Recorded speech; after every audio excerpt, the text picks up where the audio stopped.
Hi guys, welcome back to my channel. If you're new, please consider subscribing, and if you're not new, then thank you guys so much for coming back. Who do I think I am today? I don't even know. I'm channeling like my inner Viking, I guess, like a glam Viking. Anyways, I kind of wanted to do a quick video. I'm hoping it's gonna be quick anyways, comparing two perfumes. As you can see by the title, I'm going to be comparing the Poison Girls. And honestly, what inspired this video is when I was going to purchase one, I didn't know which one to get. I wasn't really sure like what the differences were. Some people talked about the EDT, some people talked about the EDP. So yeah, sometimes I assume that the EDP is just going to be a stronger version, but that's not always the case. As we know, sometimes it smells like a totally different scent altogether. So I was kind of just planning on quickly comparing the two in case you guys had your eye on it too. So I'm going to start with the one that I had first, which is Poison Girl Eau de Toilette. This is the EDT version. The juice is just a little bit lighter. I was luckily gifted this by FragranceNet. And it wasn't a love at first sniff for me, but I just found myself reaching for it. I've been using it a lot. And I love this. So this opens up, let me read you the notes quickly. The notes are very similar, I will say. So the notes for the EDT are frosted orange, bitter orange, lemon, neroli, orange blossom, rose. There's two different kinds of roses, but rose. Vanilla, caramel, tonka, heliotrope, and cashmere. So honestly, I describe this as like a sweet, fruity musk. I say musk because there's like a fluffy powderiness, and sometimes scents with musk do that or like smell like that. There's no musk in here, but this opens up citrusy. You definitely get the lemon, you get the orange. It smells delicious, it smells citrusy. And then there's neroli in here, which gives it like a little bit of freshness. It's not sharp though, it just gives it a little bit of like brightness. And I get that like not in the opening, but pretty close to the opening. And then as it dries down, I said, and I agree with it, it smells honestly like it's fruity, it's sweet, but it's powdery. It's like a fluffy texture. This smells delicious. In my opinion, this isn't too sweet. It's not too sweet. This dries down to a very like subtle, soft, fluffy, sweet scent. So because the caramel gives it the sweetness, and then it has tonka and heliotrope. That's what gives it that like fluffiness, because heliotrope gives it like a little bit of a powderiness, and so does tonka bean sometimes. So mixed with that caramel and the vanilla, that's where you get that sweetness, you get that little bit of powderiness. It smells delicious. I feel like a little bit of the orange stays throughout it, but it's not like as citrusy as it was in the opening, but it smells like fruity, sweet musk, or like powdery, like fluffy. It's fruity, it's sweet, and it's fluffy. It smells delicious. The Eau de Toilette is softer though. As I said in my first review, I said that it didn't last that it wasn't that bad, but after I've worn it, I've tested it out a lot more since then. Honestly, this doesn't last that long. I'd say it projects for about 1 to 2 hours, and after that it sits pretty close to the skin, so you can smell it if you get really close, but it's more of like a skin scent almost, or you'd have to like reapply it to get that like the projection and the effect that I want in my fragrances. But it still smells delicious. If you really like go in for it, you could smell it, but it's not projecting after about 2 hours. I do love this scent though, which is why I'm guilty of like literally throughout the day reapplying it, because I love the smell of this. I love the soft, the sweet kind of like fluffy texture. This one I would say is a little bit more light. It's airy, it's subtle. It smells delicious, but it doesn't smell too sweet. It's not too strong. It sits closer to the skin, but it smells kind of like fluffy. That's the word I'm going to say, because it is. There's the citrus in there. The neroli keeps it kind of bright. And then it's sweet, but it's not too sweet. And there's two notes in there that give it that kind of powdery, fluffy texture. So it smells girly, but this one's a little bit more innocent, if you will. Okay? And then because I loved this so much, like I said, when I first got it, I didn't know if I should get the EDT or the EDP, so I was gifted the EDT. I'm grateful, and I loved it so much that I decided to get the EDP. The only difference is that This one has a darker juice. I did get the tester bottle, but it looks exactly the same. So yeah, the juice is darker. This one, the notes in it, they're very similar. I think I'm going to put pictures of the notes so you can see just like they are pretty similar. So this one has bitter orange, lemon, rose, orange blossom, vanilla, almond, tonka, Toulouse balsam, sandalwood, heliotrope, and cashmere. So the top notes are almost the same, except this one doesn't have the frosted orange, it doesn't have the neroli, and the base notes, this one has more base notes, and the base notes in this are what make it for me, because this has almond, which if you know, you know, I love. If you're not new here, if you've been following me for a while, you know I love nutty notes. I love almond in fragrances.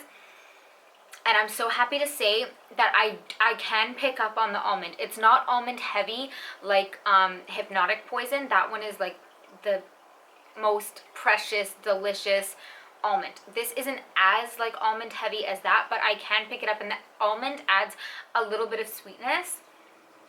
So I would say the EDP honestly is just a little bit more, it's just a little bit more of everything. So this one has the added almond. It has those added base notes. It has, what does it have? It has some more woody notes in it. And I think that's it, and the almond. But this one is a little bit louder, especially the opening of this. The opening is a little bit heavier. It's a little bit sweeter.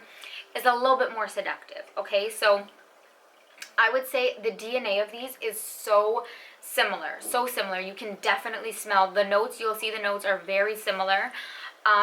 This one honestly is just a little bit more of everything. It's a little bit stronger, it's a little bit heavier.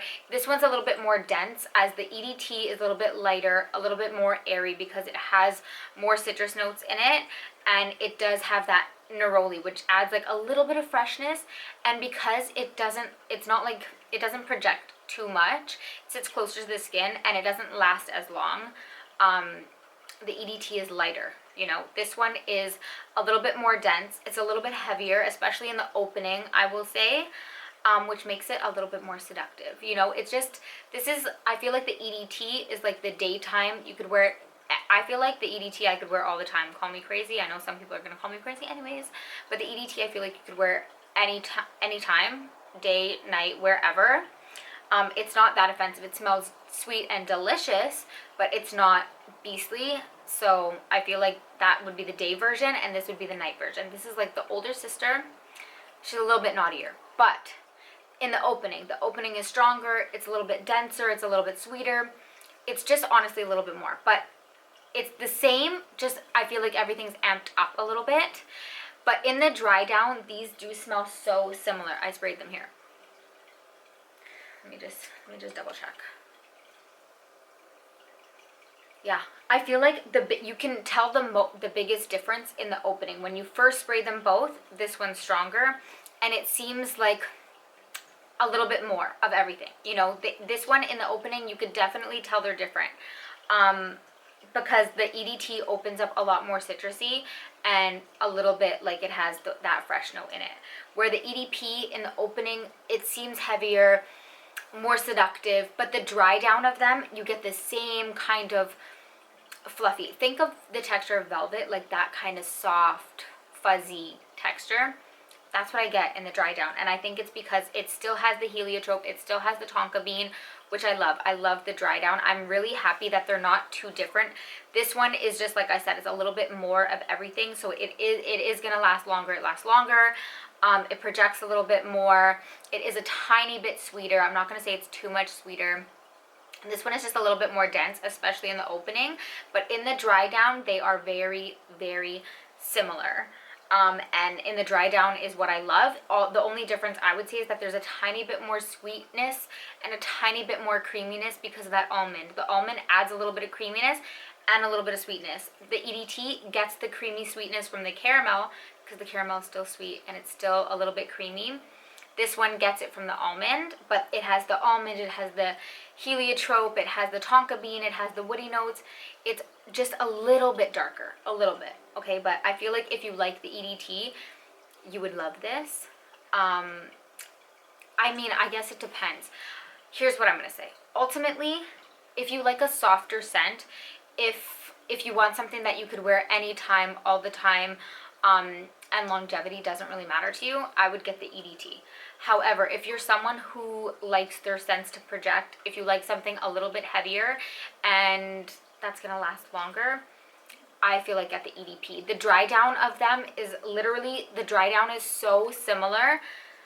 If you could get past the opening, I guess. I don't mind the opening. I don't find it too heavy at all. It's just heavier than this one. But ultimately, I would say maybe skip on the EDT and get the eau de parfum, because this one lasts longer. You're going to get your money's worth. They're very similar in price, so if the only difference is that this one is going to be a little bit fresher in the beginning, but the dry down is similar, and this one I have to keep reapplying, in my opinion, it's not worth it. I would have just got the EDP to begin with, because I love the scent. Like I said, I don't find it too strong. It's definitely stronger in the opening, but still delicious. This one is just like a little bit naughtier in the opening, especially. She's a seductive, like a temptress. But the dry down is what I love, because it's not, this to me is not like every other perfume that's like syrupy, sweet. I really like that kind of velvety, fuzzy texture in the dry down. I love the notes in the dry down. I love the almond, the vanilla, the heliotrope, the tonka bean. I love it all. I don't get too much woodiness. Honestly, maybe the cashmere and sandalwood in general just adds like a creaminess usually. It's not that woody. It just adds like a little bit of depth and a creaminess, and I love that. But the dry down, definitely so similar. So personally, I would say, if you guys have similar taste to me and you're looking to purchase one of these, I would suggest the EDP. I know that on Demi's channel, she said get the Poison Girl EDT, because she said that like men love this and go crazy for this. And I think they like the dry down, but the dry down is so similar. I feel like depending where you're going, your man might not even get to smell this, because it might be gone by the time you get there. So yeah, going forward, you know, I like to save some money. I would say get the EDP. The dry down, super similar. And the scent, I love, especially if you like that almond note. Love. Anyways, I know this was random. I hope you guys liked it. If you did, be sure to give me a thumbs up. Don't forget to subscribe, and I'll see you guys in the next one.